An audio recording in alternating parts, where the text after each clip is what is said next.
What's up YouTube? Welcome back. It's RJ and today we're diving into a Air Max 90 from the latest city pack. Recently Nike picked a slew of cities throughout the whole world, including New York, Paris, London, Tokyo, and a few others that I'm definitely forgetting. Shanghai, definitely one of them. And since the 90 is pretty much like the Air Max of 2020 thus far, they went ahead, took that silhouette, threw everything from that city into each sneaker and tried to do the best they could with representing that city, the culture, the people. And for me, the Tokyo pair stood out the most, and that's why I snagged them. And today we're gonna break them down and hopefully you guys enjoy them as much as I do. So without further ado, let's go ahead and dive right in. All right, first and foremost, before we go any further, I wanna go ahead and point out the only difference from left to right, and that is the tongue tags. As you can see on both sides, right side, black and orange, left side, green and yellow.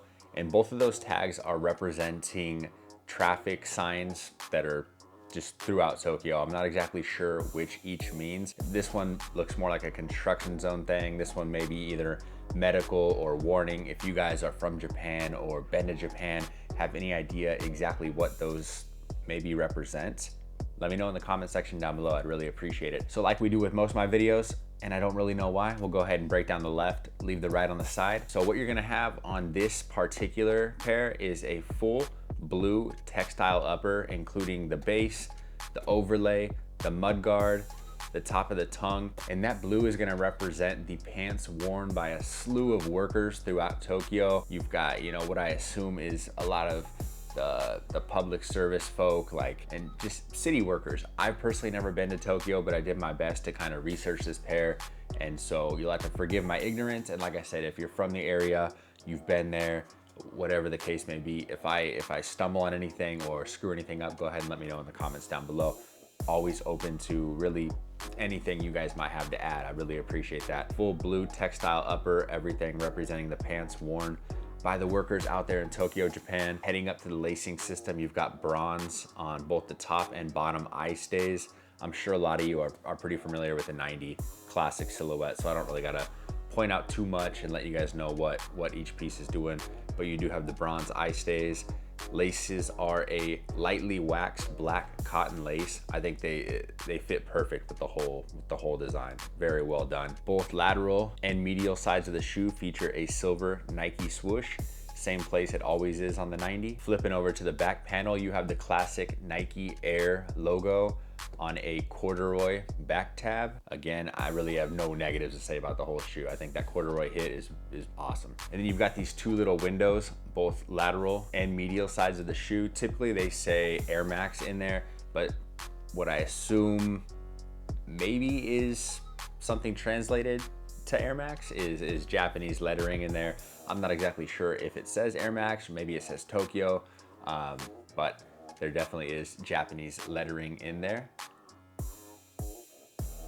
And before we head down to the midsole and outsole portions, you do have like a black mesh liner on the inside, as well as on the back of the tongue. And on both sides of the shoe, both left and right, you do have Tokyo embroidered on the back of each tongue. I just think everything fits really well. You know, it's kind of hard, in my opinion, to take such a classic sneaker and still make it interesting and unique and something that I want to add to my collection. And so that's why I snagged this pair. The other pairs are dope, but just none of them really caught my eyes like this. I really like this blue color with all the hits that I mentioned. So you've got a two-tone midsole area, obviously just your classic EVA midsole, and it's gonna be sail with a black wedge. And then both sides of the shoes are going to feature a red inner airbag right there, as you can see. And then flipping over to the outsole, you do have a typical Air Max 90 rubber outsole, two-tone as well. Black hits back here right beneath the wedges, and then the rest is a gum outsole. If you guys watch my channel at all or have seen any other of my previous videos where the sneaker features gum, I'm just a huge fan of gum outsoles. I think it works with literally every single colorway. It doesn't matter what the color of the sneaker is. If there's a gum outsole, I just think that does nothing but adds character and definitely appeal to the shoe. And before we go any further, worth mentioning, you do have your sock liners and or insoles, as I usually call them. Both feature Nike branding, Japanese lettering. I've got to think that says Tokyo and or Air Max translated into Japanese. and it basically features like the skyline as well as more Japanese hits up top. Always cool when they put a graphic on the insole, in my opinion. And then jumping into pricing, typically a 90 is gonna come in around 120 bucks or so. Since this is, I guess, a special release or a special edition, these did come in at 140. There is, you know, different materials, additions. Not that the materials are any higher quality than those on a typical Air Max, but it is different. You know, they've got to do a little bit different than they would on a traditional Air Max 90. So like I said, 140 bucks USD. As far as comfort goes, it's a 90. It's a 30-year-old shoe, but still very comfy, very wearable. And they have, you know, done what they can with the classic silhouette and adding just a little extra cushioning in here when that's possible. Insoles are probably a little higher quality, a little better material than they used to be.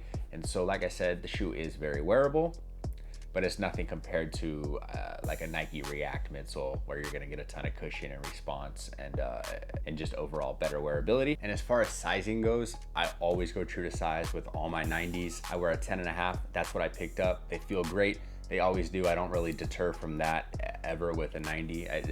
They run really true. So if you're interested in that, definitely go true to size. And as far as the Air Max 90 City Pack Tokyo Edition goes, that's gonna do it, guys.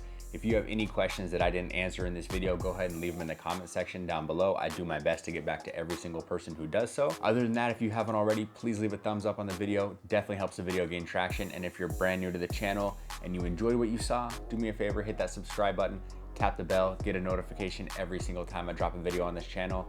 And guys, that's pretty much gonna do it for me. I'm RJ. Until next time, peace out.